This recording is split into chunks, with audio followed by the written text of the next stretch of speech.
Y'all, I was gonna talk about the vine borers in my next video, which is gonna be a garden tour, but I know that everybody watches garden tours, so I thought I'd make this into a little video. I have been picking off the vine borer eggs off of my squash when I see them, but I must have missed a few.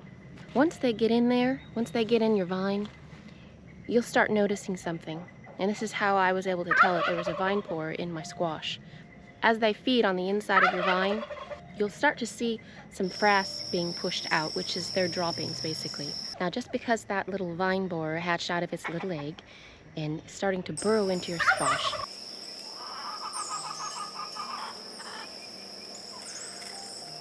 it's not too late, y'all.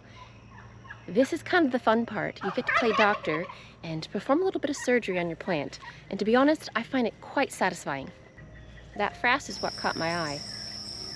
And as you see, this is one of the plants that I did a little surgery on.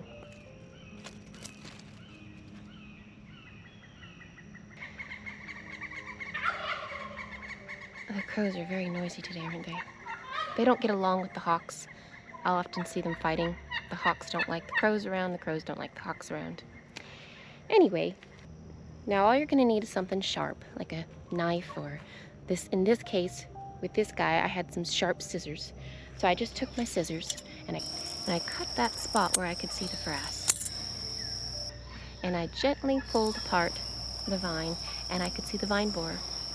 They are creepy little alien things, y'all. They look like the aliens from the movie. So at this point, you can just take that vine borer out of your squash vine. And in my situation, I've got chickens right here, so I just toss it to the chickens and they love that.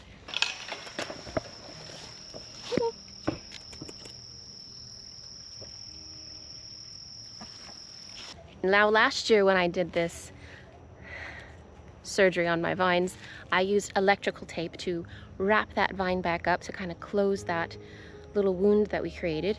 And it keeps bugs out, roly-polies, pill bugs. They like to get in my squash sometimes.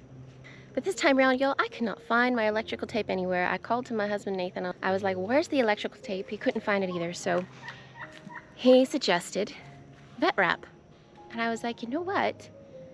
Actually, I think that would work better because vet wrap allows a little bit more airflow than I would say electrical tape. And also it has some give to it. So as the vine grows, it's not getting squished. I just took that vet wrap and gently wrapped it around those little spots that I had to open up. And if you see, this one is one of the plants that I did, goodness, probably about a week and a half ago. If you see here, there were 2 in this one, and there were about 3 in the one that I showed you earlier. Generally, they'll lay a few eggs at a time. If you see the vine of the plant is a bit damaged, that's from the vine borers. What they do is they get in that vine and they damage it to the point where your squash plant is unable to get any water, eventually killing the plant if you don't catch it early enough. Luckily, these guys, I was able to catch them soon enough, and these plants are doing just fine. I've also noticed that they really like to get in these elbows. I don't know if you call that the elbow of the vine here.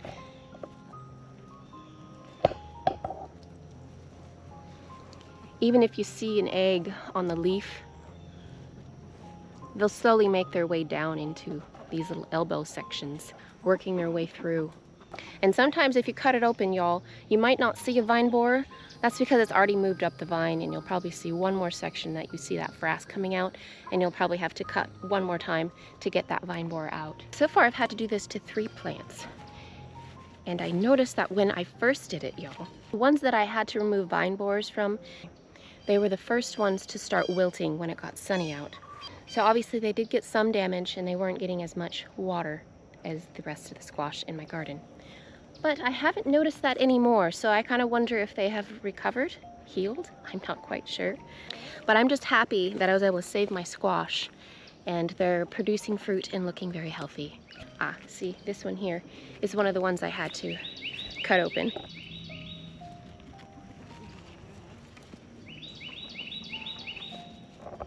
As you see, it's still doing perfectly fine. So don't give up on your squash, y'all, if you find that you've got some squash borers in there. You still have a chance to save your squash.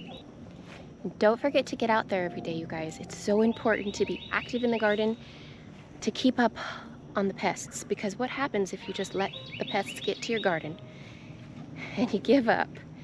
The pests will overrun and you will have more pests next year because they will overwinter in your garden, like the vine borers will remain in your soil all fall and winter and then come back up in the late spring. Don't let the pests claim your garden. All right, y'all, I'm gonna go in and edit this video so I can get it up so y'all can see it. Y'all take care, and we'll see you next time.